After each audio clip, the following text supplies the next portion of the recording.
नाशिक, ठाणे तसंच महाराष्ट्र व गुजरात राज्यांच्या सीमा जोडणारा पालघर जिल्हा डोंगर दऱ्या व वनराईनं संपन्न असा निसर्गरम्य परिसरानं व्याप्त असल्यानं पावसाळ्यात या भागातील निसर्गरम्य ठिकाणी पर्यटकांची वर्दळ असते।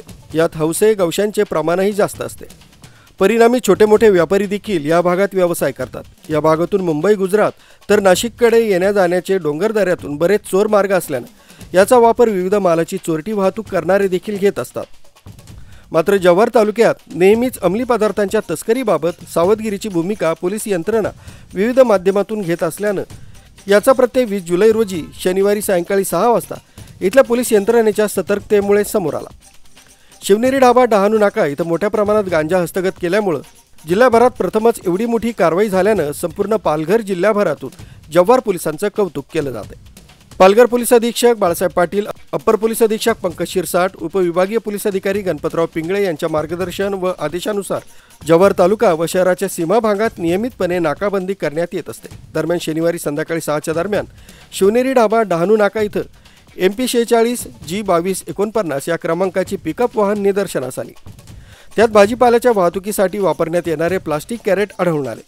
गस्तीवरील पोलीस पथकाला संशय आल्यानं गाडीची तपासणी केली असता 6 प्लास्टिकच्या कॅरेटमध्ये 31 किलो 868 ग्रॅम गांजा, एकूण मूल्य 7,97,450 रुपये, महिंद्रा पिकअप वाहन मूल्य 3,50,000 आणि प्लास्टिक कॅरेट 60 रुपये मूल्य 3,000 असे सुमारे 12 लाख रुपयांचा मुद्देमाल जप्त करण्यात आला।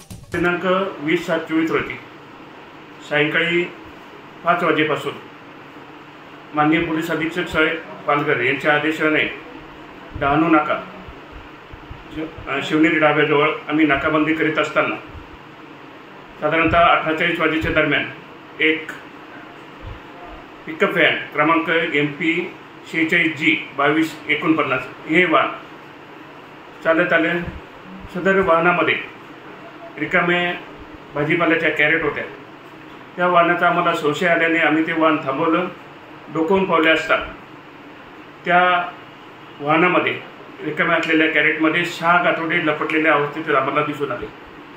आमचा अधिक संशय बळावल्याने आम्ही सदर घटनेची माहिती उपविभागीय पोलीस अधिकारी जव्हार यांना फोनद्वारे माहिती दिली।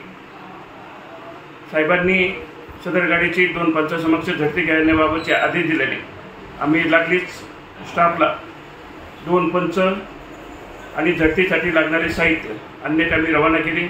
त्याप्रमाणे स्टाफने 2 पंच आणि झडती करता लागणारे साहित्य घेऊन घटनास्थळी आले। 2 पंचांसमक्ष त्या गाडीची ड्रायव्हर आणि किन्नरच्या समोर झडती घेण्यात आली। झडती घेते वेळेस त्या रिकाम्या प्लॅस्टिकच्या कॅरेटमधून 6 गाठोडे प्लॅस्टिकच्या आवरणात गुंडाळलेले दिसले। चालकाकडे विचारपूस केली असता तसेच किन्नरकडे विचारपूस केली असता त्यांनी सांगितले की यामध्ये गांजा आहे। खात्री करण्यासाठी सदर गाठोडे ते उघडून पंचांना देखील त्या मालाचा वास घेण्यास सांगितले असता त्यांनी सांगितले का यामध्ये उग्र वासाचा पदार्थ आहे। आमची खात्री झाल्याने सदर याची 2 पंचांसमक्ष पंचनामा कारवाई केली।